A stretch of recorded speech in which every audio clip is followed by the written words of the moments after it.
लीजिए सुनिए, देवकीनंदन खत्री के लिखे उपन्यास चंद्रकांता संतति के दूसरे भाग के दूसरे बयान को मेरी यानी समीर गोस्वामी की आवाज में। किशोरी खुशी खुशी रथ पर सवार हुई और रथ तेजी से जाने लगा। वो कमला भी उसके साथ थी। इंद्रजीत सिंह के विषय में तरह तरह की बातें कहकर उसका दिल बहलाती जाती थी। किशोरी भी बड़े प्रेम से उन बातों को सुनने में लीन हो रही थी। कभी सोचती कि जब इंद्रजीत सिंह के सामने जाऊंगी तो किस तरह खड़ी होंगी, क्या कहूंगी। अगर वे पूछ बैठेंगे कि तुम्हें किसने बुलाया तो क्या जवाब दूंगी। नहीं नहीं, वे ऐसा कभी न पूछेंगे, क्योंकि मुझ पर प्रेम रखते हैं। मगर उनके घर की औरतें मुझे देखकर अपने दिल में क्या कहेंगी। वे जरूर समझेंगी कि किशोरी बड़ी बेहया औरत है, इसे अपनी इज्जत और प्रतिष्ठा का कुछ भी ध्यान नहीं है। हाय, उस समय तो मेरी बड़ी ही दुर्गति होगी। जिंदगी जंजाल हो जाएगी, किसी को मुंह न दिखा सकूंगी। ऐसी ही बातों को सोचती कभी खुशी होती, कभी इस तरह बेसमझे बूझे चल पड़ने पर अफसोस करती थी। कृष्ण पक्ष की सप्तमी थी। अंधेरे ही में रथ के बैल बराबर दौड़े जा रहे थे। चारों तरफ से घेर कर चलने वाले सवारों के घोड़ों की टापों की बढ़ती हुई आवाज दूर दूर तक फैल रही थी। किशोरी ने पूछा, क्या कमला, क्या लौंडियां भी घोड़ों पर ही सवार होकर साथ साथ चल रही हैं? जिसके जवाब में कमला सिर्फ जी हां कहकर चुप हो रही। अब रास्ता खराब और पथरीला आने लगा। पहियों के नीचे पत्थर के छोटे छोटे ढोंके के पड़ने से रथ उछलने लगा, जिसकी धमक से किशोरी के नाजुक बदन में दर्द पैदा हुआ। किशोरी, ओफो, अब तो बड़ी तकलीफ होने लगी। कमला, थोड़ी दूर तक रास्ता खराब है, आगे हम अच्छी सड़क पर जा पहुंचेंगे। किशोरी, मालूम होता है हम लोग सीधी और साफ सड़क छोड़ किसी दूसरी ही तरफ से जा रहे हैं। कमला, जी नहीं।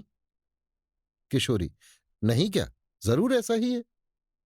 कमला, अगर ऐसा भी हो तो क्या बुरा हुआ।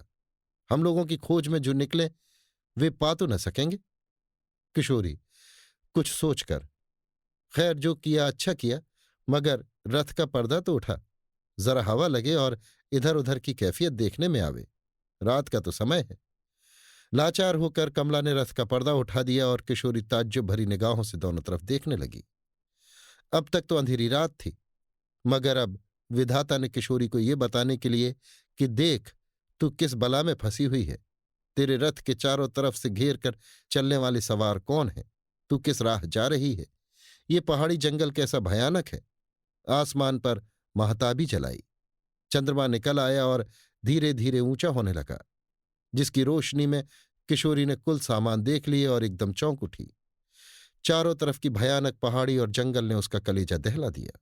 उसने उन सवारों की तरफ अच्छी तरह देखा जो रथ घेरे हुए उसके साथ साथ जा रहे थे। वो बखूबी समझ गई कि इन सवारों में, जैसा कि कहा गया था, कोई भी औरत नहीं, सब मर्द हैं।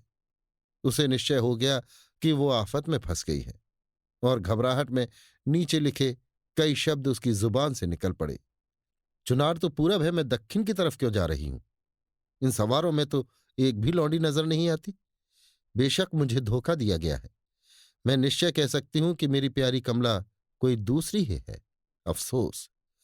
रथ में बैठी हुई कमला किशोरी के मुंह से इन बातों को सुनकर होशियार हो गई और झट रथ से कूद पड़ी। साथ ही रथवान ने भी बैलों को रोका और सवारों ने बहुत पास आकर रथ को घेर लिया। कमला ने चिल्लाकर कुछ कहा जिसे किशोरी बिल्कुल न समझ सकी। हाँ, एक सवार घोड़े से नीचे उतर पड़ा और कमला उसी घोड़े पर सवार हो तेजी के साथ पीछे की तरफ लौट गई। अब किशोरी को अपने धोखा खाने और आफत में फंस जाने का पूरा विश्वास हो गया और एकदम चिल्लाकर बेहोश हो गई। अभी आप सुन रहे थे देवकीनंदन खत्री के लिखे उपन्यास चंद्रकांता संतति के दूसरे भाग के दूसरे बयान को मेरी यानी समीर गोस्वामी की आवाज में।